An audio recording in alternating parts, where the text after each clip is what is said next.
Halo Pak, Ya, tolong memperkenalkan diri terlebih dahulu. oh ya, nama saya Andri Irawan. Ya. Alamat Kampung Jati atau 323, Desa Parung, Kecamatan Parung. Pekerjaan sehari-hari sih saya ojek online sama dagang-dagang online juga sih. Oh iya. Udah gitu aja. Udah berapa lama Bapak bekerja sebagai ojek online? Sekitar setahun lebih lah, setahun lebihan. Ya. Nah, selama pandemi ini sempet nggak kerja dulu nggak Pak? Sempat berhenti dulu atau gimana? Kalau saya sih jujur, kalau buat pandemi ini tetap ngojek sih, cuman sambil jual-jualan online gitu. Berarti ada sampingan ya Pak ya? Ada sampingan, saya jadi nggak berfokus satu usaha gitu. Nah, di tengah pandemi ini bagaimana kondisi perekonomian Bapak? Kalau jujur sih emang pasti itu hal normal ya. Iya. Pasti perekonomian turun. Cuman saya paling ngatasinnya ya gitu, jadi dikurang-kurangin yang tadi-tadinya misalnya buat apa ya, yang cuma buat gaya-gaya gitu ya dikurang-kurangin lah, buat yang kebutuhan pokoknya gitu aja sih. Saya kan juga belum nikah juga kan ya. Iya. Jadi ya tenang-tenang aja sih, cuma buat masih ikut sama orang tua, jadi ya santai-santai aja gitu. Nah, sebelum sama sesudah pandemi yang Bapak rasakan nih dari ojek online ini tuh pendapatannya tuh kayak gimana? Ya benar-benar turun 50% lah. Misalkan kalau pagi kan saya kadang nganter anak sekolah, ya sekarang benar-benar cuman main GrabFood sama Express aja sih gitu. Jadi benar-benar sebenarnya pengen difokus di nganter-nganter orang gitu, lebih duitnya juga lebih cepat gitu. Karena jadi benar paling ya biasanya dapat orderan kan 10, kadang cuman ya paling 5 gitu, benar-benar terasa ininya. Berarti menurun banget ya Pak ya? Iya. Nah, mungkin Bapak bisa tolong kasih saran buat masyarakat yang sekarang juga sedang merasakan perekonomian yang turun drastis. Yang Bapak hadapin tuh kayak gimana? Kalau buat saran sih sebenarnya ya tetap lakuin, maksudnya apa yang sudah jadi rutinitas, dan mungkin jangan terfokus sama usaha satu, jadi harus cari lagi. Jadi misalkan kalau ini nggak dapat, mungkin ada di sini rezekinya begitu Iya. lah gitu namanya, berusaha terus. Oh, iya. Pasti ada jalannya lah, pasti gitu. Ya baik Pak, terima kasih ya Ya. Pak ya. Halo Bapak, Iya. bisa tolong memperkenalkan dirinya Bapak terlebih dahulu? Oh iya, nama saya Vito. Ya, saya bekerja di sini baru sebagai estate management. Sudah berapa lama Pak bekerja? Ya, paling setahun 2 tahun lah. Nah, selama pandemi ini Bapak sempat dari awal-awal tuh sempat nganggur dulu nggak? Maksudnya berhenti kerja dulu atau menjalani WFH? Oh enggak. Kita kan ibaratnya, maksudnya kemarin saya habis dari sini, ya habis dari perusahaan lain pindah kemari kan gitu kan. Nah, kalau saya nggak sempat nganggur untuk selama masa pandemi ini ya, nggak ada. Nah, tapi teman-teman mungkin banyak kan gitu kan. Berarti sempat WFH juga? Kalau kita nggak WH karena kita di lapangan, Oh, iya. kita atur aja jadwal, habis itu kita atur sistemnya. Yang penting pakai masker dan jaga jarak. Kalau di sini kan tidak terlalu banyak ya Mbak ya pekerjanya, paling di sini ada teknik di lapangan, terus ada admin di sini saya kan gitu kan, saya sering ke lapangan gitu aja Mbak. Kalau kita sih yang penting jaga jarak. Satu lagi di lapangan kan ibaratnya jauh-jauh kan gitu kan. Iya. Nah, itu aja. Kalau kita melihat, ngontrol gitu aja Mbak. Nah, kalau untuk perekonomian Bapak sendiri, apakah Bapak mengalami kesulitan? Ya sangat Mbak. Ibaratnya biasanya kita kan di penjualan ya Mbak, holding dan penyewaan itu berdampak kan gitu kan. Jadi ibaratnya dari misalnya kita kalau sudah ada peraturan harga ya kita nggak bisa turunin kan gitu kan, karena itu operasional kan gitu kan.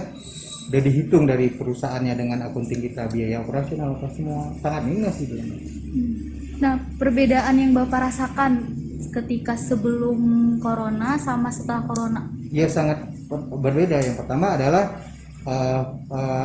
cash flow uang itu, ketika kita belanja kita biasanya ada yang penyewa, ini nggak ada, biasa berani ini penawarannya kan gitu. ibaratnya gitu Mbak. Sangat ibaratnya sangat mengganggu perekonomian, sangat. Kalau bisa dibilang itu sangat, kalau bisa bilang 100%, nggak ada persentasenya, memang jatuh memang kan, karena dilihat dari segala sesuatu halnya, ya kan, dari mulai bawah sampai atas gitu goyah kan Mbak kan gitu.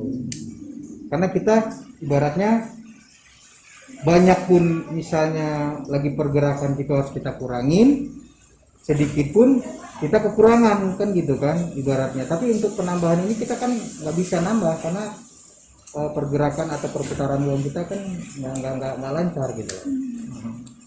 Nah, untuk saran Bapak sendiri untuk masyarakat yang emang mungkin banyak ya sekarang perekonomiannya yang terganggu Iya. gitu. Saran Ya Bapak harus apa? merubah. Salah satunya adalah harus merubah. Kita ibaratnya ya situasional, kan harus diambil situasional. Tapi dengan bekerja dengan baik, benar, baik dan bagus. Nah, kalau baik aja kan belum tentu bagus, benar. Tapi kalau udah benar semuanya, prosedurnya semuanya kita ikutin, akan hasilnya baik dan akan hasilnya bagus. Bagus itu juga belum tentu baik Iya. dan benar kan gitu kan. Iya. Sewaktu-waktu bisa akan jelek kan gitu kan. Nah, makanya terapkanlah kalau untuk peraturan kesehatan kita ikutin. Untuk diri kita ikutin. Kita harus lebih empati diri kita dan lingkungan kita. Kalau kemarin kita kan nggak mungkin nggak empati, tapi kita harus kan gitu kan. Karena kalau lingkungan kita kena, kita akan terimbas. Iya. Jadi semuanya ini rantainya ini akan kena Mbak kan gitu. Kan kita kan juga nggak tahu ini kan virusnya, ini namanya virus ya kan. Sedangkan influenza saja influenza ya, namanya virusnya influenza aja itu ibaratnya belum ditemukan, cuma dilemahkan doang kan dengan obat warung juga bisa. Nah, ini sama kan gitu, tapi ini tingkatnya lebih berpengaruh lagi kan gitu kan, lebih dalam lagi. Nah, itu dia. Oke Bapak, terima kasih banyak ya Pak. Mohon maaf sudah mengganggu waktunya. Kalau Kak bisa tolong memperkenalkan dirinya terlebih dahulu. Nama saya Nabila, umur saya 20 tahun. Di sini bekerja sebagai apa? Sebagai promotor Vivo. Sudah berapa lama? Udah sekitar 4 bulanan. Oh berarti bekerja di sini udah setelah COVID ya? Iya, Nah setelah sebelumnya tuh sebelum COVID tuh kerja apa? Saya kerja di resto di Ion Mall.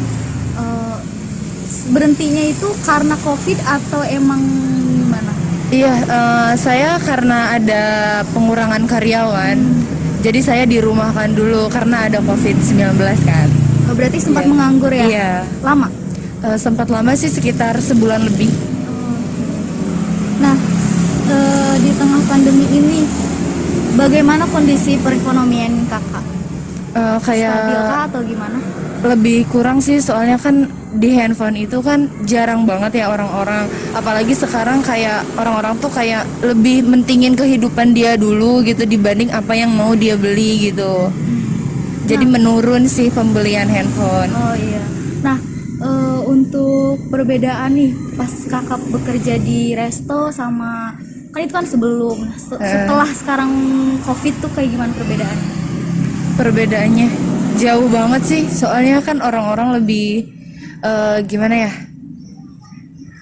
Lebih ke makanan ya. Orang-orang lebih ke mentingin buat kebutuhan pokok dia sih dibanding apa yang dia mau. Oke. Kayak gitu. Nah, kalau kakak nih bisa tolong kasih saran buat masyarakat yang mungkin sekarang kan banyak nih perekonomian mereka yang turun banget gitu. Nah, cara kakak mengatur mungkin uangnya atau segala macamnya itu kayak gimana? Ya lebih diatur lagi sih buat pengeluaran sehari-harinya, kayak lebih dipentingin dulu aja kayak kebutuhan pokok keluarganya kayak gitu.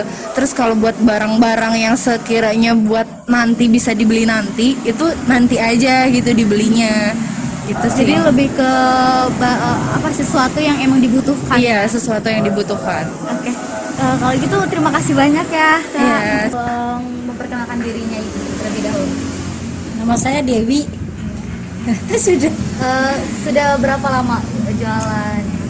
Jualan nasi udah lama, cuma di daerah Parong ya Bu. Iya. Baru 5 bulan. Oh baru 5 bulan. Iya. Nah, kalau selama pandemi ini sempat berhenti dulu nggak ibu jualannya? Waktu di Jakarta ya sempat berhenti. Karena pandemi. Iya, Jadi lanjut di sini ya. iya pindah kemari. Nah, perbedaan yang ibu rasakan ketika berjualan sebelum pandemi sama sesudah pandemi itu apa? Jauh banget ya. Dulu mah sebelum ada corona ya dagang rame, sekarang mah lain. Waktu masih di Jakarta, Iya. setelah Jakarta saya pindah ke Bogor sini udah mulai lancar kembali. Mungkin karena kalau di Bogor nggak begitu center banget masalah corona. Kalau di Jakarta kan ketat banget. Oh iya. Jadi perekonomian ibu sendiri sempat turun lah ya. Iya, di Jakarta turun banget. Nah, mungkin ibu bisa kasih saran buat masyarakat yang memang mengalami perekonomian yang turun juga, cara ibu mungkin mengatur uangnya atau cara ibu berjualannya itu kayak gimana? Gimana ya? Saran gimana? Yang penting sabar aja lah. Iya. Banyak-banyak ikhtiar, berdoa gitu aja. Oh iya. Yaudah ibu, terima kasih banyak ya Iya. bu ya. Boleh memperkenalkan diri dulu pak? Nama bapak siapa? Nama saya Aep. Aep. Ya, Udah berapa lama jualan ini? ini baru ada setahun lah. Oh, berarti dari sebelum pandemi ya? Sebelum Oh, sebelum pandemi, sebelum. Nah, kalau untuk perbedaannya selama dagang ini dari sebelum pandemi sama sesudah tuh apa? Jauh menurun, Berarti omsetnya. iya. Gitu. Apalagi apa kayaknya karena perjualan gitu jauh. Tapi sekarang untuk sejak ini agak ada gitulah, nggak kayak kemarin gitu waktu belum ada pandemi. Berarti akhir-akhir ini udah mulai naik lagi ya?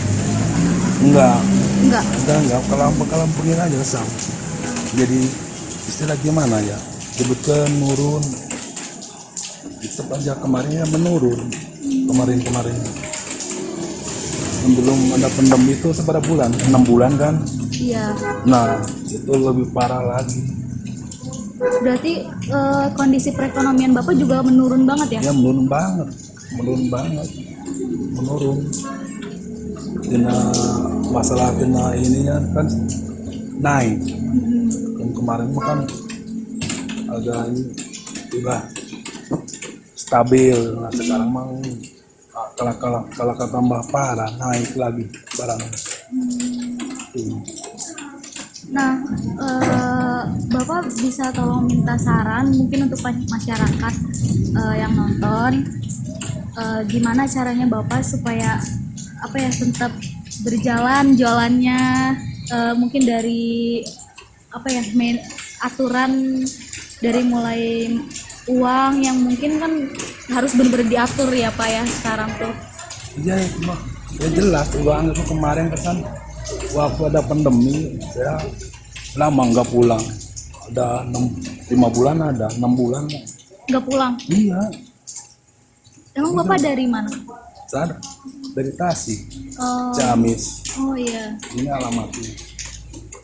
6 bulan tuh waktu ada pandemi saya nggak pulang waktu itu. Gak kenapa, kan nggak boleh pulang. Iya. Puter balik kan. Tapi alhamdulillah saya bisa gitu jualan. Tapi menurun, itu menurun banget tuh. Semenjak ada pandemi. Karena katanya ada pembantuan nggak ada. Jadi Bapak belum dapat bantuan Belum. sampai sekarang? Iya. Belum. Oke, kalau gitu makasih ya Pak ya.